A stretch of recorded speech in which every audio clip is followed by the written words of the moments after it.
Have you ever felt that relief when a plan gets canceled and you can finally stay home alone?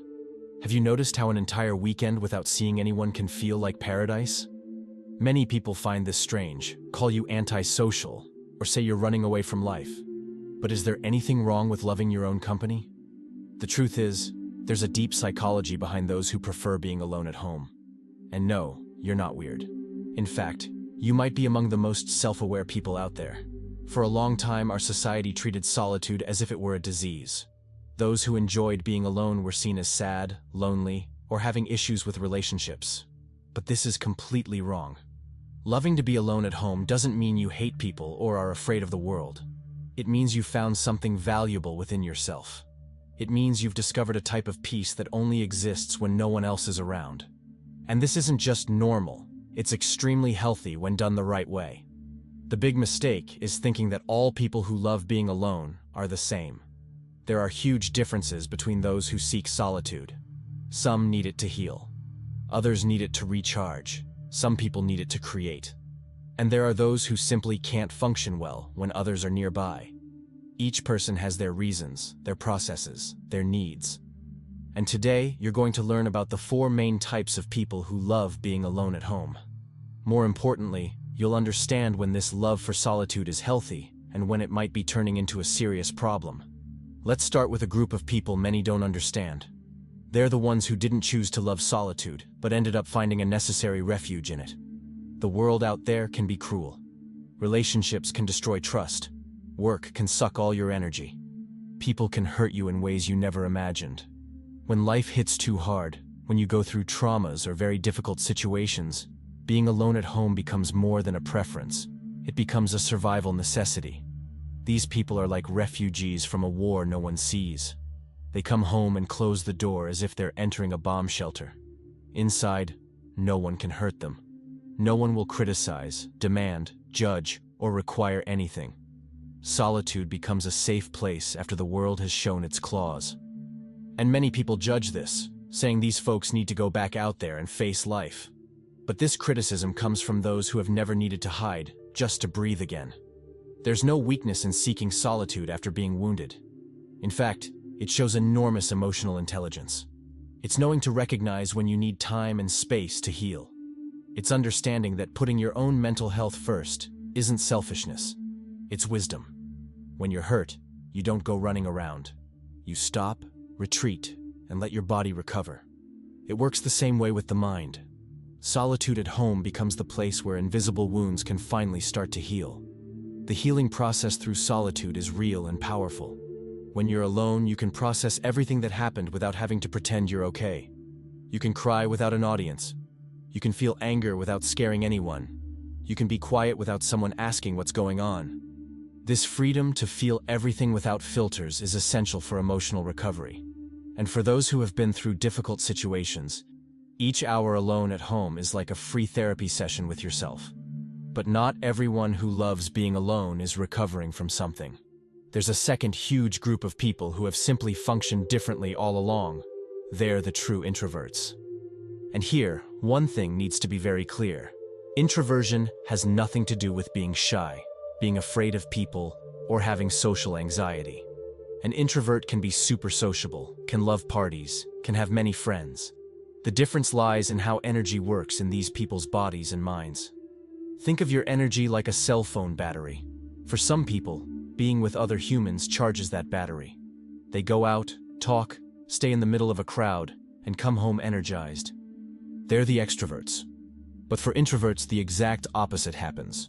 Each social interaction spends energy. Each conversation drains the battery a little. Even when the interaction is good, even when the person is dear, there's still an energetic cost. And the only way to recharge that battery is by being completely alone. Science has already proven this. Studies show that introverts' brains process social stimuli more intensely. While an extrovert can spend the whole day talking and come out excited, an introvert will process each word, each facial expression, each tone of voice in a deeper way. This is tiring, not because it's bad, but because it's too intense. It's like the difference between listening to music at low volume versus maximum volume. The music can be great in both cases, but one is much more tiring than the other. That's why genuine introverts love being alone at home so much. It's not that they don't like people. It's that they need this quiet time for their mind to return to normal. It's when they can process everything they absorbed during social interactions. It's when the battery finally starts going up again. And if an introvert can't get this alone time regularly, they start to get irritated, tired, overwhelmed. The need for solitude isn't a luxury for these people. It's as basic as eating or sleeping. About 30 to 50% of the population has this characteristic. This means you probably know several people like this, even if they don't openly talk about it. Many introverts have learned to hide this need because society values extroversion so much. They've learned to force smiles, to accept invitations they don't want, to pretend they're having fun when they just want to leave. But inside, they're counting the minutes until they can go home and finally take off that social mask that weighs so heavily. And it's precisely this mask we need to talk about now. Because it's not just introverts who feel this. In fact, every human being uses some type of mask when they're near other people. You act differently with your parents, with your friends, at work, with strangers. Each social situation demands a version of you. And these versions, even when they're close to who you really are, still require effort to maintain. It's like you're always playing a role, even if that role is based on yourself. When you're alone at home, this mask finally falls off. You can be completely yourself without having to worry about what someone will think. You can make that ugly face you were holding back. You can talk to yourself, sing off key, dance badly, walk any way you want. You can think about any subject without having to explain or justify your thoughts to anyone. This freedom to be 100% authentic without an audience is something many people don't even know they were missing until they experience it. Solitude at home becomes a sanctuary of authenticity. It's the only place where you're not performing for anyone, not even for yourself. You don't need to be productive. You don't need to be happy. You don't need to be interesting. You can simply exist, and this experience of existing without purpose, without expectations, without judgments, is deeply healing for the mind. It's like giving a break to all the muscles you didn't even know you were contracting all the time when other people are around. For many people, this alone time where they can take off the mask isn't optional. It's a mental health necessity. Without it, they start to feel lost, like they don't know who they really are anymore. They start living so much for others, so much in the versions they show to the world, that the real person starts getting forgotten under all these layers. Being alone at home regularly is what keeps the connection with the true self alive and strong. Now, let's talk about a third fascinating group. They're the people who not only like solitude, but who literally can't function right without it. We're talking about creative minds, artists, writers, programmers, inventors, musicians, people whose work or passion requires diving deep into their own minds. And to truly do this, they need absolute silence and solitude. History is full of examples. Many of humanity's greatest geniuses were known for spending long periods in isolation. Not because they hated people, but because deep creativity requires a type of concentration that the presence of other people simply destroys. When you're creating something, you're in an intense dialogue with your own mind. You're exploring ideas, making connections, experimenting with possibilities. And any interruption breaks this delicate process like thin glass. Imagine your creative mind is like a pool of still water. When you're alone, the water stays calm, and you can see all the way to the bottom, where the deepest and most interesting ideas are. But when someone is nearby, even without saying anything, it's like they're throwing stones into the water. They create waves, disturb the surface, and you can't see the bottom anymore. For creative minds, being alone at home isn't laziness or antisocial behavior. It's the necessary work environment to do what they do best. These people treat the house alone as a mental studio. It's where ideas can mature without haste and without interruptions. It's where they can try, fail, try again, without anyone asking what they're doing or when it will be ready. Solitude offers something no company can give: infinite time to think. And to really think, not that superficial thinking we do while talking or watching something, but that deep thinking that goes layer by layer until reaching somewhere new and interesting. Psychologists call this the flow state. It's when you get so immersed in an activity that you lose track of time. Hours pass like minutes. You forget to eat, to drink water, even to go to the bathroom. You're completely absorbed in what you're doing. And this flow state, which is where the most powerful creativity happens, is only possible to reach when you have uninterrupted focus. And uninterrupted focus only happens in complete solitude. When you're alone at home, you can control everything. You can choose the silence or the music that helps. You can leave the house messy or organized in the way that works for you. You can work late at night or early in the morning. There's no one making noise in the kitchen. No one calling you to chat. No one simply passing by and breaking your concentration. This total control of the environment is what allows you to dive so deep that you disappear into the creative work.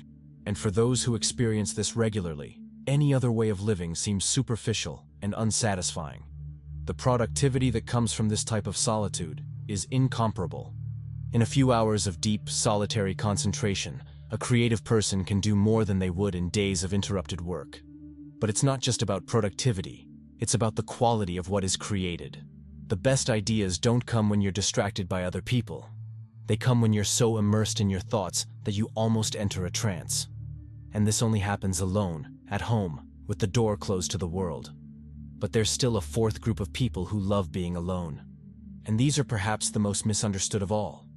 They're people with an extreme sensitivity to the presence of other human beings.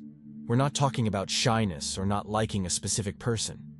We're talking about people who feel the energy of others so intensely that any company, even of loved ones, becomes draining quickly. For these people, having someone in the same house, even in another room, is already too much. They feel the presence of the other like a weight in the air. Not because the person is doing something wrong, but because the simple fact of having another human being nearby requires constant unconscious attention. It's as if part of the brain is always alert, always processing that someone is there. And this tires them out in a way that those who don't have this sensitivity can't understand. These people often feel guilty, especially if they live with someone they love. How do you explain to your partner, to your family, that you need them to leave the house just so you can breathe properly? It seems cruel. It seems like you don't like them. But that's not it. It's just that your nervous system processes the presence of others in such an intense way that it needs much more alone time to recover.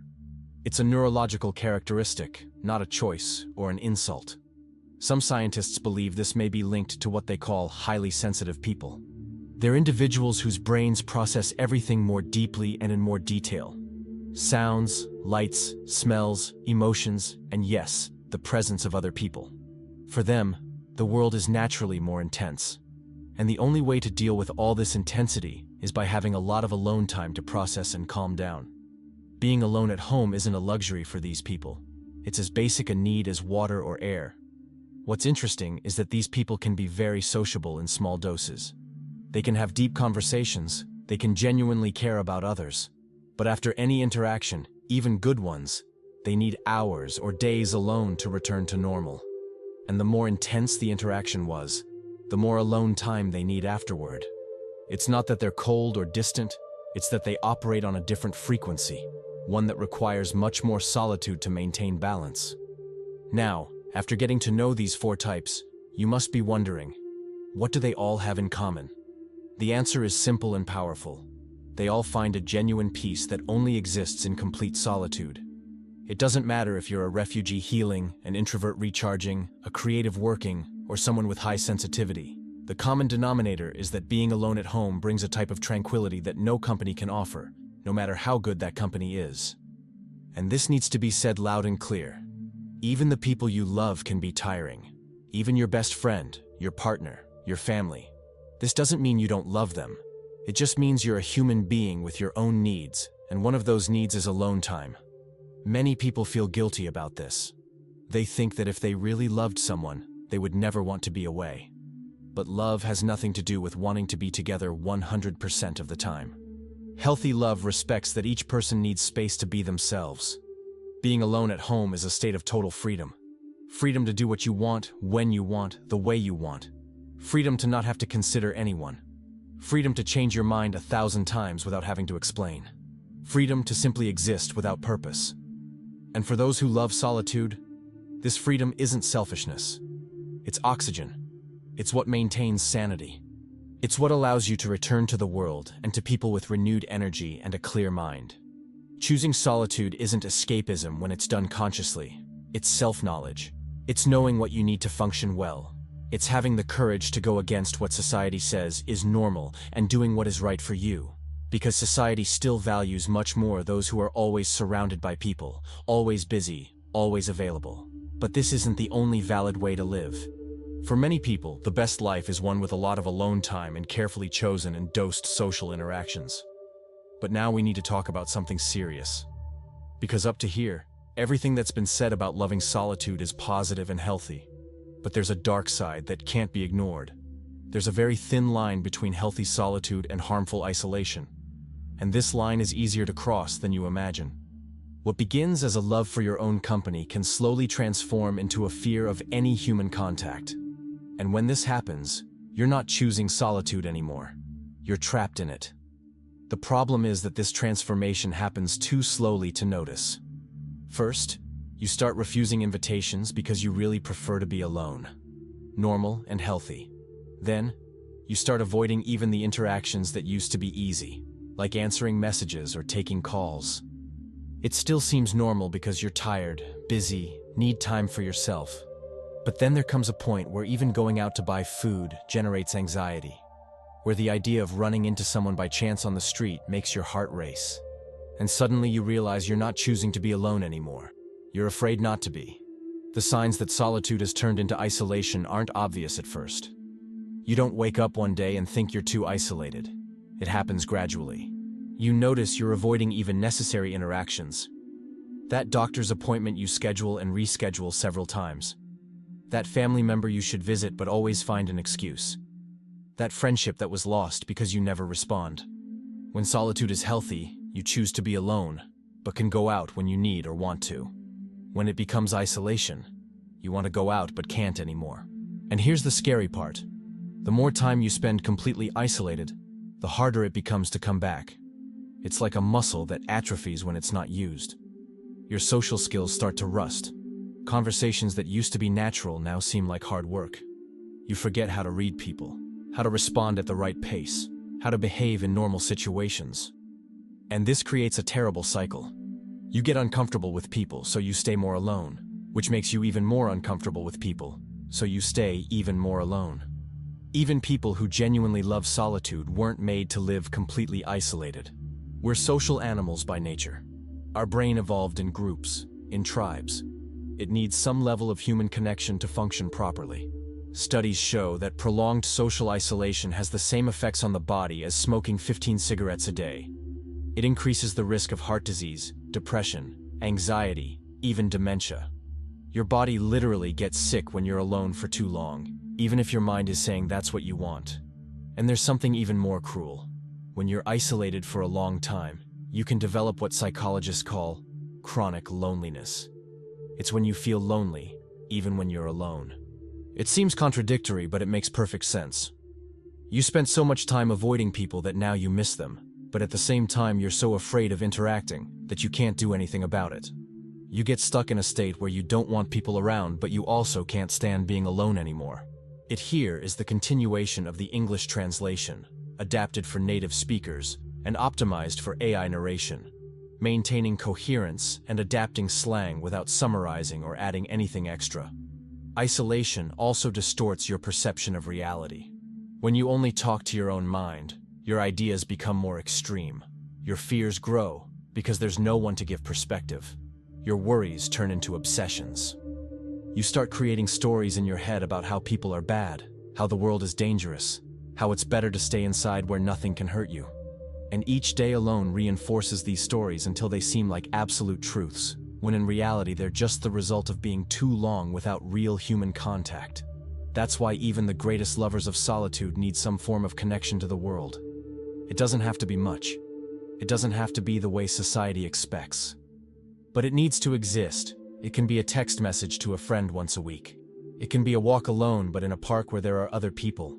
It can be participating in an online forum about something you like.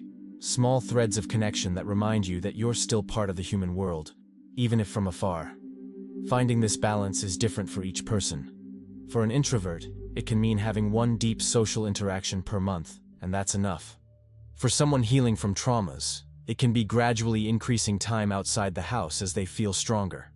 For a creative, It can be having a small group of people who understand their need to disappear for weeks when they're working on something.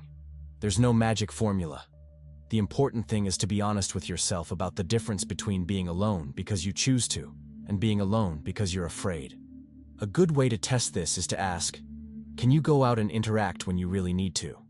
If the answer is yes, even if you prefer not to do it, then your solitude is probably healthy. But if the answer is that you avoid even necessary situations, that you feel panic just thinking about interacting, that your life is getting smaller because you can't do certain things anymore, then maybe it's time to admit that you've crossed the line into isolation.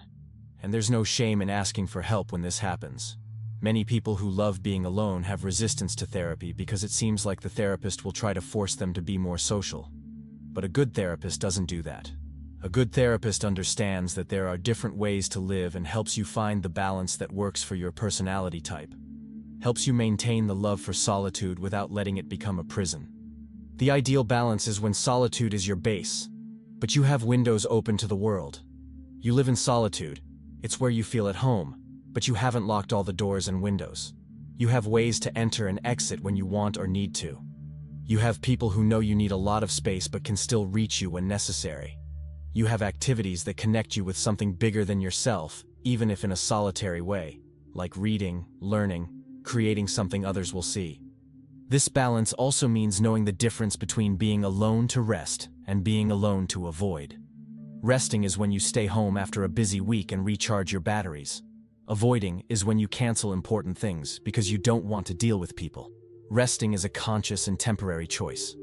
Avoiding is fear disguised as preference, and only you can be honest with yourself about which of the two you're doing. Another part of balance is remembering that solitude doesn't mean cutting all ties. You can have deep and true friendships even seeing the person rarely. You can have healthy romantic relationships even needing a lot of alone time. The secret is honest communication. Explaining to people that you care about them, but that you function differently, that you need more space than most, but that this isn't rejection. And finding people who understand and respect this, instead of trying to force yourself to be someone you're not. The modern world even facilitates this in a way. You can maintain connections through messages. You don't always need to be face-to-face. You can participate in online communities about your interests and have meaningful exchanges without leaving home. You can work remotely, shop online, have access to entertainment and information without needing to interact with anyone. All this allows solitude lovers to have a full life with much less forced social interaction than in the past. But the danger is using these tools to completely isolate yourself, instead of using them to connect in ways that respect your need for solitude. The central question isn't whether you should love being alone or not. You don't choose this, it's part of who you are. The question is how to honor this need in a healthy way. How to create a life where you have all the solitude you need, but maintain enough connections for your mind to stay healthy and your life to keep growing. Because a life that only shrinks, that only gets smaller, that only loses possibilities, isn't a good life for anyone, not even for those who really love solitude. And perhaps the most important thing is to understand that loving solitude and needing people aren't opposite things. You can have both needs at the same time. You can adore spending 90% of your time alone, but still need those 10% of real human connection. You can be happy in your own company, but still benefit from moments with other people. Accepting this, instead of trying to be someone who never needs anyone, is what separates healthy solitude from harmful isolation. In the end, it all comes down to a simple but powerful phrase. Solitude builds your soul, but the world reminds you that you're alive. Solitude is where you find yourself, where you know yourself, where you create, where you rest, where you heal. It's sacred and necessary and beautiful. But the world, with all its imperfections, with all the complicated and tiring people who live in it, is what keeps you growing.